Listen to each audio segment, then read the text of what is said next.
Sextou! E para comemorar, vamos dar continuidade na leitura do livro Filosofia da Crise, do Mário Ferreira dos Santos. Hoje a gente vai ler um capítulo bem curtinho, acho que é o mais curtinho do livro, capítulo 5, intitulado A Crise nas Diversas Esferas. O que acontece? Estou fazendo as leituras com uma certa frequência e tudo mais, mas vai ter vídeos que vão ser um pouco longos daqui pra frente. E cada capítulo que passa vai deixando a coisa mais complexa. Então às vezes pode ser que eu até divida ou faça tudo de uma vez, enfim. Eu só espero a mesma participação. Tá? Sei que às vezes é chato ficar escutando eu falar durante 1 hora ou 2, mas se for necessário, até porque me pediram pra fazer isso e eu tô fazendo de coração. Mas enfim, a gente vai começar a fazer essa leitura. Na quarta-feira eu tinha comentado um negócio, eu acho que eu comentei, não tenho certeza, que o capítulo 4 era uma digressão, né? E no capítulo 5 a gente volta a falar de crise. Então, apesar do capítulo ser curto, a gente já retoma aquele conceito inicial, né? Que é a coisa mais importante do livro, não é isso? Então, vamos começar. Tá? Assim escreve o Mário no início. Toda vez que escolhemos, separamos. Há em todo ato de escolha uma separação, porque é algo preterido. Onde há uma preferência, há uma preterição. Todo existir revela um preferir e um preterir. E o preferido tem, para o que prefere, um valor mais alto que o preterido. Portanto, em todo ato de escolha, há uma valoração, bem como revela valores, e ainda as relações valorativas entre os seres que se relacionam neste ato. Todo existente finito prefere e pretere. Em suas processões ativas e passivas, realiza sempre esse ato que pode ser visto por 2 aspectos. Se nos colocamos do lado do escolhido, notamos a preferência. Se nos colocamos do que sobrou, notamos a preterição. Todo ser finito é um entre muitos. O ser supremo, que é o ato dos atos, não prefere nem pretere para ser, porque não há outro além dele para preferir ou preterir. Mas todo ser finito, ao formar a sua unidade, separe-se, e ao entrar em contato com os outros seres, prefere este ou aquele, pretere este ou aquele. Bom, isso aqui é um fator comum das nossas próprias decisões. Imagina assim, você vai almoçar numa churrascaria. Aí você entra lá, tem uma mesa enorme de salada, com 35 tipos diferentes de queijo. Fala assim, pô, mas eu vim aqui pra comer carne, velho. Não vim aqui pra comer queijo. Mas vou pegar um pouquinho de guarnição. E aí o cara vem passando aqui no rodízio e vai me servir na carne. Porra, mas 38 tipos de queijo não dá, né? Eu vou pegar só 2. Então você escolhe. Pega 2 tipos de queijo. Sobrou 36. O que aconteceu nessa sua ação? A ação de pegar o queijo. Mas você preferiu por 2 objetos. Você quer ter contato com eles. Por isso que você pegou eles. E, no entanto, uma outra gama de objetos ficou lá. E você desprezou elas. Você não realizou um contato com elas. Isso é uma lei, um fator comum das nossas escolhas. Toda vez que você escolhe uma coisa, você deixa de escolher outra. Porque você não consegue escolher tudo ao mesmo tempo. Você poderia ter ido numa pastelaria, você poderia ter ido numa salgadaria, você poderia ter ido numa loja de açaí. E, no entanto, você foi na churrascaria. Quando você escolhe uma coisa, você abjura de ter contato com as demais. Aí o cara aí que tá ouvindo pode pensar assim, pô, João, então, se for ver, dentro desse aspecto, digamos assim, dialético, a escolha de A implica a não escolha de B. E isso está muito certo. Mas também implica a não escolha de C, de D, de E, de F, de G, H, assim por diante, o que também está certo. E que, portanto, levando em consideração esse tipo de pensamento, nós mais deixamos de ter as coisas do que temos as coisas. Isso também está certo. E é por isso que a gente é tão insatisfeito. Porque o que aparece no mundo para nós, em suma maioria, é tudo aquilo que a gente decidiu não ter. E que com o passar do tempo dá vontade. Essa estrutura das nossas escolhas, entre ter um objeto para si e o objeto e os outros objetos de fora, é uma condição muito maldosa do nosso modus operandi, que, se você for parar para pensar, é um estímulo pecaminoso. Então, quando ele escolhe casar com o sujeito abjura de todas as outras mulheres que ele poderia ter casado. E a esposa dele vai ficando mais velha, talvez vai ficando menos atraente para ele. Uma vida tão próxima assim, em rotina, talvez torne algo trivial e não tão interessante quando na época eram solteiros. Compartilhar a mesma casa nem sempre é um mar de rosas. E talvez ele passe na praça e veja as gostosas da academia. Pô, tem uma lista de outras coisas aqui pra eu fazer. Eu falei, não, mas você escolheu fazer aquilo. Tá, mas e o resto? Não dá pra ter o resto? O resto parece ser mais interessante agora. Mas você nunca sacia. Porque você não consegue fazer tudo ao mesmo tempo. Então você vai devagarzinho, selecionando porção por porção. Você compra um carro, um mês depois você já não acha aquele carro tão interessante. Aí você quer um outro, você quer um outro, você quer um outro, você quer um outro. Faz isso com roupa e tal. Pô, mas isso aí vai materializando a pessoa, vai fazendo a pessoa cometer erros, desagradamentos aos olhos de Cristo. Mas é da nossa conduta, que droga é essa? Pois é. Mas ela é uma inevitabilidade, porque ela é crise. Todo ser finito é regido pela crise. Então não tem muito o que fazer. Antes da natureza caída, o nosso comportamento era do mesmo jeito. Ah, mas se o nosso comportamento era do mesmo jeito, embora esse comportamento, esse modus operandi das nossas escolhas seja um estímulo para ações ruins, ele não é uma lei. Porque você pode ter esse modus operandi e, no entanto, combater a maldade. E isso também é verdadeiro. Note bem. Por que os valores são importantes? Por que muitos se debruçam anos da sua vida para entender os fundamentos do amor cristão? O que significa entender uma parte muito importante de Deus. Entre aspas, né? Porque Deus não tem partes. E que serve tudo isso? É que quando ele passa na frente da academia e vê as gostosas saindo, por mais que elas sejam muito atraentes, ele sabe que a rainha dele está na casa dele. E que elas não servem, essas mulheres da academia, não servem para limpar a sandália do pé da mulher dele.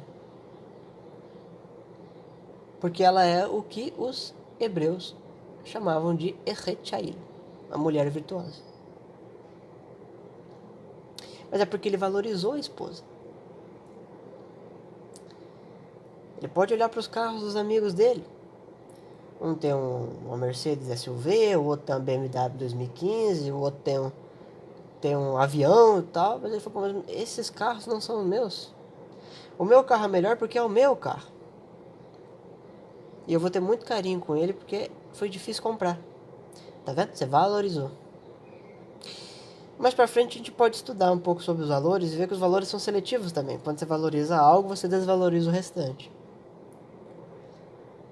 Mas, já que a crise é basicamente abismos, quando você faz uma superação e se une transcendentalmente com a coisa, é claro, com objetos materiais não vale a pena fazer isso, mas com pessoas sim. O abismo já não existe dentro do seu coração. Ele existe em todo o universo observável, mas no seu coração não. A crise ela pode entrar em todos os lugares, mas no nosso coração ela não pode. Então é basicamente isso, é o modus operandi das nossas decisões. Bom, Deus não precisa, né, ele fala aqui do Ser Supremo, não precisa fazer separações para existir, mas ele pode fazer escolhas também. E as escolhas de Deus, elas muitas vezes se assemelham às nossas. Como, por exemplo, ele fala para Moisés, eu tenho compaixão de quem eu quero ter compaixão e eu não tenho compaixão de quem eu não quero ter compaixão. Ou seja, ele escolhe um grupo e rejeita o restante. A salvação não seria para todos. É uma escolha de Deus. A condenação, a salvação é uma escolha de Deus. A vinda de Jesus à Terra é uma escolha de Deus. Ele poderia ter não vindo. Deus pode realizar tudo, mas ele não realiza. Quantos universos Deus pode construir? A infinidade deles. Quantos planetas Terras ele pode colocar do lado do nosso planeta Terra? Quantos ele quiser. E, no entanto, ele não faz. É uma escolha. É analítico da escolha ter esse tipo de situação. É claro que ele sabe lidar com isso melhor do que a gente. E se a gente aprendeu com ele, a gente fica bom na coisa. Tá certo? Bom, continuando. Mas todo ser finito, ao formar a sua unidade, separa-se. Ah, isso aqui eu já li, né? No exame do mundo físico-químico encontra-se a lei de separação, a lei da crise, que preside a todos os seres finitos. Isso aqui a gente já falou 1000 vezes. Porque todo ser físico-químico revela um atuar seletivo, ao preferir este para combinar-se, para atuar juntos e preterir aqueles, que é a afinidade química, senão uma manifestação da lei da crise. Se um corpo se combina com este, não com aquele, não revela uma preferência, uma valorização, portanto? Aqui essa preferência, essa valoração, ela é simbólica, tá? Não é porque o átomo ali tem uma mente que valora, não. Ele só está dizendo que tem uma tendência, uma inclinação. A gente tem isso também. Não é isso? Ou eu estou enganado? E se depois, dadas certas circunstâncias, combina-se com o preterido, não tiver um papel saliente na escolha das circunstâncias que mudaram a feição do conjunto, permitindo assim eclodir a preferência que antes não se verificava? Também existe isso, essa possibilidade. Deu o exemplo lá do cara com as mulheres. Ele pode num dia passar lá e falar assim, eu não vou mexer com essas vagabundas. E no outro ele fazer isso. O que antes ele abjurou, agora ele valora. Pode ter essa transição entre o que é desprezível e o que é respeitado. Você pode respeitar um sujeito e desprezá-lo no dia seguinte. Ou desprezá-lo o sujeito hoje e no dia seguinte respeitá-lo. Tem transitividade desses polos também. Não é só implicância dialética, não. Todo ser do mundo físico-químico revela uma seletividade em sua existência, e ela é crise. A crise surge em todos os momentos do devir, pois em cada instante atualiza-se uma preferência e uma preterição. Em todo momento, separa-se deste para juntar-se àquele. Afasta-se, distancia dele, ou permanece indiferente, enquanto se aproxima e acasala-se um com os outros. Tranquilo até aqui, né? A física e a química vão estudar a estrutura e estruturar em leis a variedade dessas preterições e dessas preferências, e captam os invariantes, que permitem estabelecer as formalidades, que se repetem na heterogeneidade das manifestações da lei da crise, no mundo inorgânico. O que está acontecendo? Aqui ele dá um motivo para a física. Ele fala assim, estuda esses padrões de comportamento no macrocosmo, né? E identifica esses padrões e nos ensina. Porque assim você tem uma tabela de homogeneidades. Esses corpos tendem a fazer isso aqui por causa de um negócio chamado gravidade. Só que quando a gente vai para o mundo quântico, na parte menor, a gente vê que às vezes tem umas alterações muito diferentes. O que um dia a gente pode conversar sobre para falar das antinomias entre o macrocosmo e o microcosmo. A parte macro como homogênea e a parte micro como diferença específica, ou elementos invariantes. É claro que nem sempre com uma refutação da lei, né? Tem vários estudos aí de uma física quântica respeitando a segunda lei da termodinâmica, né? E tentativas frustradas de mostrar que isso não se segue. Continuemos. E se passarmos para o mundo dos seres vivos, veremos então que essas preferências são ainda mais patentes e mais repetitivas, principalmente nos seres humanos, né? A gente é muito seletivo. Assim, não só nosso organismo né? Quando a membrana plasmática escolhe, passa pelos mosaicos fluídicos de proteína e tal, quanto a nossa própria mentalidade. E os exemplos que eu usei. A vida é um constante escolher, um constante preferir e preterir, que ultrapassa até o campo da fisicoquímica e revela peculiaridades que são próprias da esfera biológica. O que for escolhido naquela esfera, já nesta é preterido. E se quiséssemos alinhar aqui as inúmeras provas dessa nossa afirmativa, estenderíamos apenas o que todos sabem, o que a experiência indica e que a ciência auxilia a evidenciar. Isso aqui é bem autoevidente mesmo.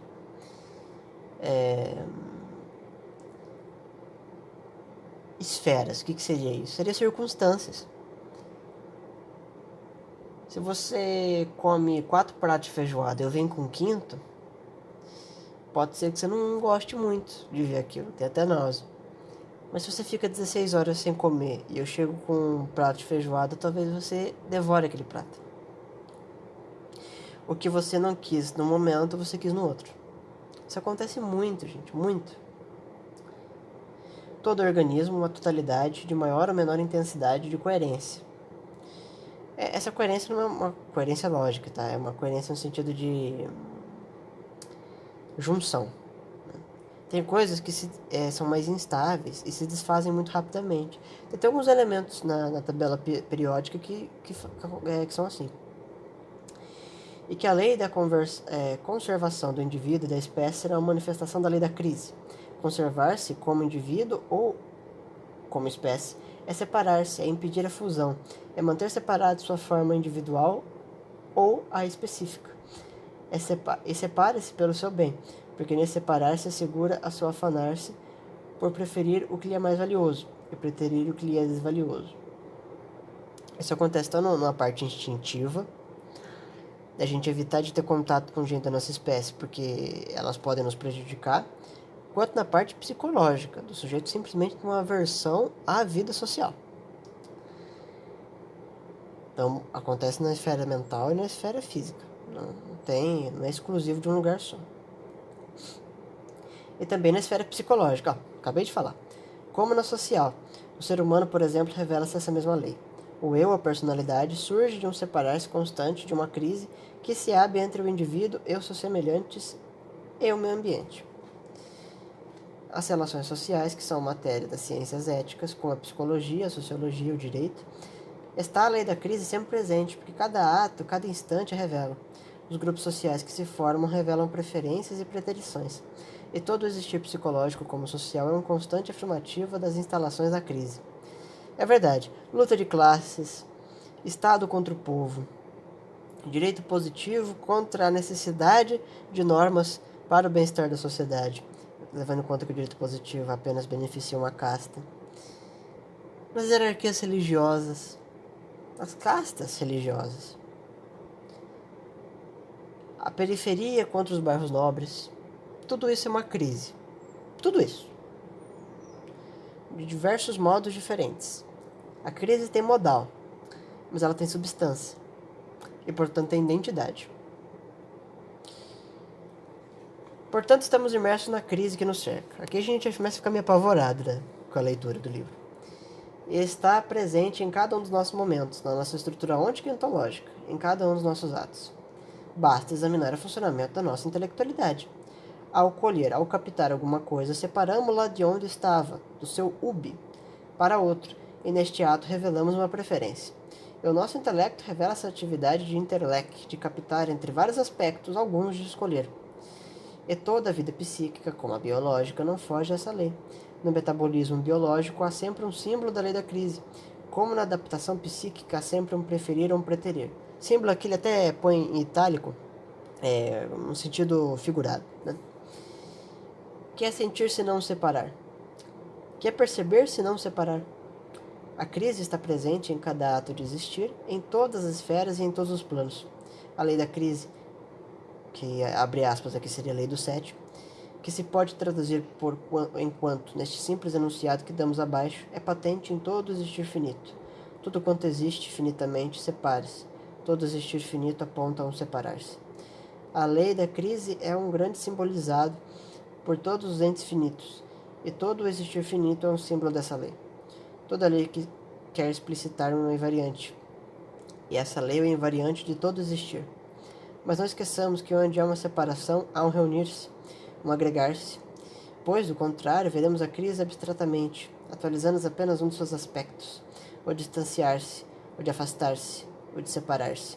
Mas há também o reunir, que é o invariante de todos os seres finitos, que por mais que separem uns dos outros, unem-se em si mesmos com os seus afins, sem nunca perder a transcendental imersão no ser.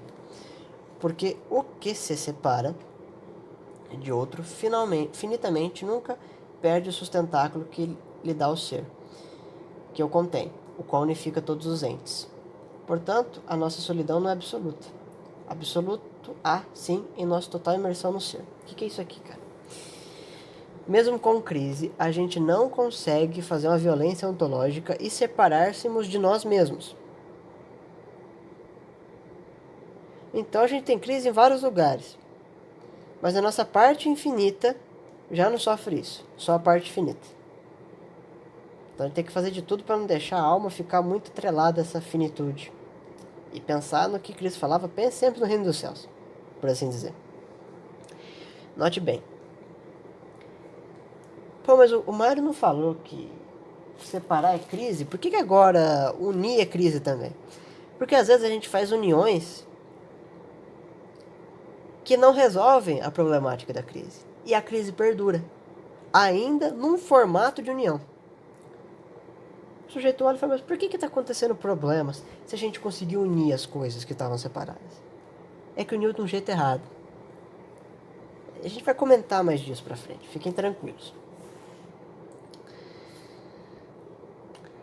Por que então desesperar? Não é por não sabermos vencer a crise que surge o desespero? Não surge porque atualizamos apenas o que separa, esquecendo o que une? E nós, que somos a consciência da crise, por que não sermos também a consciência do que une? Se a lei da crise é uma lei do mundo finito, a lei da união é a lei do mundo infinito. Mas é preciso saber qual união, pois há uma que ainda é crise. E razão tinham aqueles filósofos, aqueles religiosos que pregavam que o bem está na infinita união. E temos, portanto, uma raiz que nos liga à infinitude do ser. E o ser humano, que é a consciência da crise e da união, não poderá ter também a consciência do infinito do ser, que une infinitamente? Não é uma precipitação o nosso desespero? Bom, aqui o Mário ele se confirma todo o capítulo como o maior existencialista ontológico que existe. Ele só escreveu um livro sobre isso. Imagina se fosse uma coletânea. Bom, aqui ele deixa novamente o questionamento que ele vai responder no capítulo seguinte, que é um capítulo altamente complicado, que a gente vai fazer, se eu não me engano, na segunda, né? É bom que segunda eu tô mais livre. E vai ser bem maçante, eu já deixo avisado aqui. Mas assim, não tem comentário final, ele só deixa questionamentos. A gente vai falar dessa união crisiológica, mas semana que vem, hoje não vale a pena. E por hoje é só. A gente não tem mais o que dizer. Eu espero que eu consiga, em 1 hora, fazer o capítulo 6 na segunda-feira. Né? Porque eu também não quero fazer um vídeo muito longo. Mas como eu já disse agora há pouco, o capítulo é complicado, eu imagino que eu vou me sentir a fim de fazer vários comentários. Né? Mas por hoje é só isso. Muito obrigado pela participação, pela boa vontade em me ouvir e até segunda.